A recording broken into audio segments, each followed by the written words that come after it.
just paid your rent, bitch, not even a thing. Fendi fit, Fendi shoes, real diamond chain, chinchilla fur coat, all white like cocaine. 4 rocks on one hand, but ain't LeBron James in the club, yeah, they love me long time.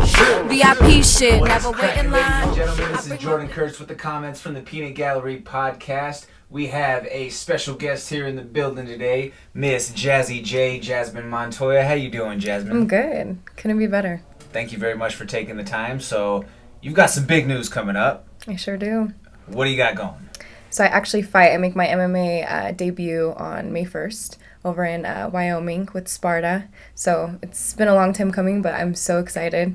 Like I said, I've been training for, I don't know, about 6 years. So this has always been something that I've talked about. So nice. Well, I mean, I'm glad that we're part of that media package, helping ramp up to that MMA debut. For the people who don't already, where can they follow you? They can follow me on Instagram. It's Jasmine_Montoya. Make sure you get all that punctuation in there, yeah. people. So, Jazz, talk to us a little bit. Just, what does this mean for you to, after training all that time, like, it's finally here. It's finally fight week. A lot of time, a lot of preparation, just a lot of blood, sweat, and tears has obviously came into this opportunity or making this come to fruition. What does that feel like now to have it finally be here? It feels amazing, to be honest. It almost doesn't feel real just because I've thought about it for so long. I've trained for so long. But to be completely honest, I didn't really stay consistent. This is the first time that I actually, held myself accountable, dedicated my time, and worked as hard as I have with Factory X. So I definitely give a lot of credit to Mark just based off of kind of how the structure of the team and kind of what he expects really has helped me like buckle down and focus and, go for it. So it's an amazing feeling. So let's talk about that for a second. You as someone who is just kind of really beginning this journey, how pivotal is it for that structure, because I mean, it's an everyday thing. It's basically, like you're tied to some sort of obligation 6 days a week. So Right. How has that structure really helped you lock it in and dial it down? Man, it's helped me so much. It's been a dramatic change, though. Previously, I was working nights, so I kind of was partying all night and sleeping all day, so it was a dramatic change, But having that structure really, installs that, discipline, and it kind of it holds you accountable. And having the team, too, it's helped a lot with, my teammates like, yo, where are you at? Or, oh, okay, we're about to go to practice. Or, tomorrow's wrestling, just kind of having those peers and having that structure has just made it a fun process, so it's exciting. Definitely. Now, what I thought was crazy, me and Brandon, Professor Roybal, we were talking about it one time, just off of 2 weeks of jiu-jitsu training, here goes Jazz, just goes and enters a fight to win tournament and ends up choking people out and shit. Yeah. You have that natural fighter just demeanor to you when you're out there. No, absolutely. Ever since I was a little girl, I was super competitive, even with specifically my boy cousins. I always wanted to be tougher than them. I always wanted to wrestle with them. I wanted to do more push-ups than them. It's always been something that I loved. I got a thrill out of, even since I was young. So it comes kind of like the back of my hand. Definitely. But there's being competitive, but there's also having that little bit of dog in you and kind of having that, I don't know there's not really a pretty or a nice way to say it, that ruthless violent aggression, that's something that you either have or you don't. Right. And that's something that, I feel like you can bring to the table that maybe not a lot of other girls do. Oh, yeah, absolutely. I see it a lot, too. I see it with a few people that I've trained with. Once they get hit, it's kind of their whole game changes, and it's once I get hit, I'm like, okay, this is my game, It's kind of let's play my game now. So it kind of helps, I guess. Definitely. And obviously, you've yet to actually make the walk for an official fight, but you've had many rounds in the cage, a lot of time in the gym. How would you describe your style? I definitely would say I'm a striker. I'm definitely an aggressive striker. But I have, dipped my toes in some ground game, and I like to think that I'm kind of all around pretty good. But I would definitely like to stay on my feet. That's my game. if you were to say, would you, or are you a little bit more specialized with your hands, with your kicking game, without unveiling too much, without pulling the curtain too back? Definitely my hands. I mean, I've been boxing since I was young, so it's always been, the hands for me. What about, like what age did you start boxing? You said So I younger. started when I was 12. I started at 12 over at Red Shield, over off of I think it's 29th and Downing. But that's where I kind of resided. It was an old school gym, so you didn't really go in there and kind of learn the basics. You went in there and it was like, okay, let's see if you're a fighter, and throw you in, with the dogs. So, and I was also the only girl, so that was another reason why I was kind of like, either you're in there or just don't come back, Yeah. But yeah, I've been doing it for quite some time. That's awesome. So let's talk about your matchup for a second here, Jazz. How do you see this unfolding? What are your thoughts on your opponent? How does that process in your mentals right now? So I haven't really, there's not much footage, so I haven't really seen much of this woman's style, but I do know she does have some kickboxing fights, so I'm guessing she is a decent striker, but I do feel like she's kind of going to gear this more towards the ground. But you never know, but I am prepared for whatever it is she has for me. Definitely. I mean, amazing answer. Who would know that this is only your first fight over here, just playing the PR game and everything. Now, Jazz, let's also talk about that, because you've got a lot of opportunities that are kind of really starting to blossom, and it's not necessarily to say like everything is happening all at once, because you've been working hard for all these things. Right. But sometimes when like one door opens and it's just like boom, boom, boom, like things just start coming like right away. Right. What are some things that you have, or some goals that you have on the near horizon, aside from obviously coming out on top this Saturday night? I mean, I would say that my short-term goal right now is just to become a better mixed martial artist. There's still a lot of gaps in my game, and I'm sure in everybody's, but I definitely feel like I need to start focusing on the little things so that I don't have to be overly aggressive, and I could actually excel in this industry. And I feel like if you don't focus on those little things, you could only go so far, but I want to go far, and I want to be technically sound and also have that aggression. And right now I kind of am, more so aggressive. So I feel like that's going to be, what I'm going to focus on the most, is just really getting that game down. Definitely. And then now you say go far, so I'm gonna dig on that. I'm gonna go a little bit deeper here, because there's some people who going far is, hey, like I love fighting. This is something that I have fun with and I enjoy, and I want to ride this money train out for as long as I can in the fight game before it runs out and have to figure out what the next move is. For some people, making it far means eventually ending up with a number by your name. For others, it's world championship or bust. Where do you, at this stage of the game, where do you what is your thought process? What does going far mean to you? Man, I think it's hard for me to really say, just because all this is happening, so fast. So I feel like, I love fighting. That's my passion, and always will be my passion. But to know really, how I'm going to feel, a few months from now or a few years from now, I couldn't really tell you. But when I do say go far, I definitely want to get a number by my name. Absolutely. But given all the opportunities, if there's a different route I could go, I'm going to take that route, Absolutely. And to address the the money issue right away from it, obviously, when it comes to the fight game, it's not the most lucrative business in the world. Right. Until you start getting to those upper echelons with it.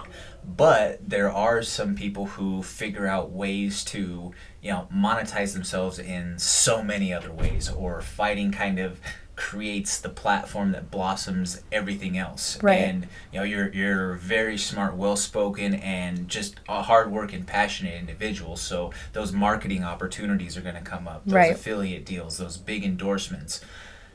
There could very well be a time to where those checks come in for you that are much bigger than what a fight check may be. Right. Yeah, no, absolutely. And you definitely hit it right on the nail. That's kind of how I felt. I wanted fighting to be my platform, because that is my passion. It's something I enjoy. But I wanted to branch from it. Absolutely. And even though I love the game, if I don't have to be in it for very long, cool. I'm going to branch off, obviously still with that platform. But this is definitely something that I want to do. But who knows? Like I said, who knows?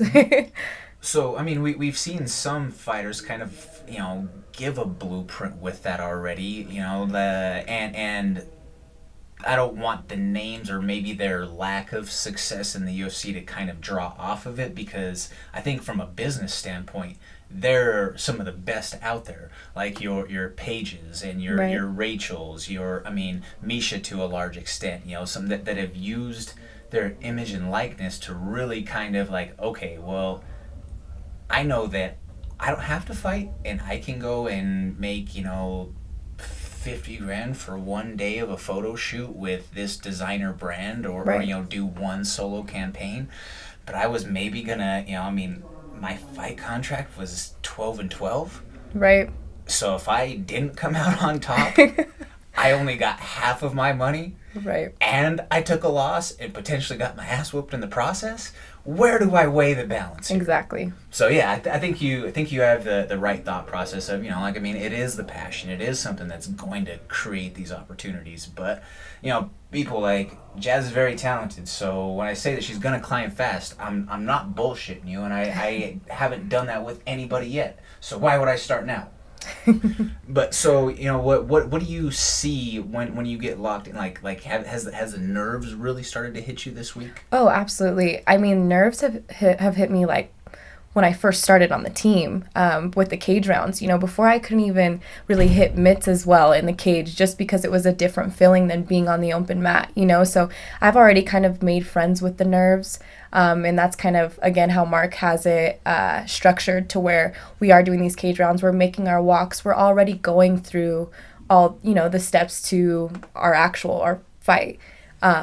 But yeah, I've already made friends with it. I feel it every Friday, so this is kind of just another Friday for me. Obviously, it's going to be a little bit different, but I know what to expect, so nothing's going to catch me off guard. Totally. This is also your first time having to deal with a weight cut in this Yes, sense. yeah. So how, has that been anything that has been major for you, or is that something that you foresee being any bit of an obstacle? I mean, obviously it's going to be uncomfortable, but that's just the game. Yeah, not necessarily. I was training over with Logan with Ram Fitness prior to getting this fight, so we were already on a strict meal plan. We were also training weightlifting. Plus, I was doing the pro practices and everything that was required here. So it kind of wasn't a big shift, So given that I've already taken care of my diet already, it really wasn't a big deal to cut a little bit of weight. Nice. Yeah, especially, with being as active as the curriculum is here. Like, I feel like as long as you Right. follow the blueprint, You're good. you're We gonna train be so just much, fine. yeah, it drops right away anyway. Has there been any food or, drink, beverage for some people? I always like to ask this question to people, like, what is the hardest thing for you to give up during weight cut? But through these years now, I've gotten so many various answers, like from something as simple as, I miss my Coffee Mate, like, creamer that I put in my coffee in the morning. Something as simple as that for some people, to like, oh man, like I miss having, sweet potatoes, or, ice cream, chicken, whatever it may be. Is there something for you, Jazz, that has been just, oh my god, I can't give it up? I mean, this is gonna sound silly, but I'm a sweets person. So like I like pastries, turnovers, donuts, all that. So that's been the hardest to kind of steer away from. But again, I didn't have that big of a weight cut, so I haven't absolutely had to cut it out completely. Just took it down a couple notches. So I am shocked. I'm actually shocked, because I think you know what I'm about to say, or what I think that you were gonna say. what? Hot Cheetos. I was gonna say hot Cheetos. I was gonna say, like, I've never seen anybody love hot Cheetos so much. Like, you ate like an entire big bag at our house for one of the fights. Was like, how? Like, how? Yeah, that's definitely my kryptonite for sure. Like hot Cheetos are, I don't know how to explain. I don't even know where it came from, to be honest, because I didn't really eat hot Cheetos as often. But now I'll just like crave it. And it sounds so crazy, but I like hot Cheetos with sour cream. don't knock it before you try it, all right? But it is really good. Yeah. Well, that's what Josh was saying. Yeah. He's like, don't knock it until you try it. Right. Yeah. I mean, touche. Yeah. What I probably have some odd combinations that just from the optics that I ate that people might think like, what is that? Right. But I can see it, like the spice along with the cream. Like, I mean, it's understandable. It's a nice little balance. Exactly. Like, I feel like it probably can't be too far off of, like, I mean, obviously, like, it's not like mayo with, like, street corn or something like that. Right. But it's kind of like a similar dynamic. Exactly. Okay. So I just, that popped in my head as I was visualizing it. Like, Yeah. I was revisualizing you just sitting there watching fights, dipping Cheetos into sour cream. Like most people would be dipping, like nachos or like bean dip or something like that. Yep, that's how it goes. Nice. But so, Jazz, we've definitely covered a few things here. Is there any sponsors, management, anybody that you want to throw a plug or shout out to? I wanted to shout out to Iridium Sports. I actually just signed with them about 4 days ago. So I'm super excited. I mean, it's crazy to think about, given that I haven't fought yet, but I'm super thankful and I'm super excited to see what this brings me. That's awesome. Shout out to the dark side. Yeah. So, I mean, that's, again, though, that kind of speaks to that you've got your ducks in a row with things. Right. It's there's some fighters that are multiple fights into their pro career before they end up being with, a manager in general, much less a strong management team the way that Iridium is. Right. So for you, I guess, what do you see, or what does it mean to have that sort of alliance and partnership? It's just reassurance, to be honest. It shows me that everything I'm doing is exactly for a reason, and it's everything I've been hoping for and working towards. So it kind of just like lit that fire again and was like, okay, everything's working, everything's coming together.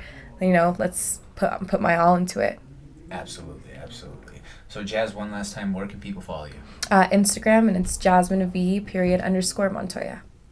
Awesome. All the punctuation. And as far as fight deals, or as far as like what are the details as far as your fight date? Time, so it's going to be May 1st in Cheyenne, Wyoming with Sparta. I have a link in my bio where you could purchase the tickets for in person or pay-per-view. It starts at 7. I'm the first fight, so if you are buying tickets, make sure you're there on time. I don't want you guys to miss it. But yep.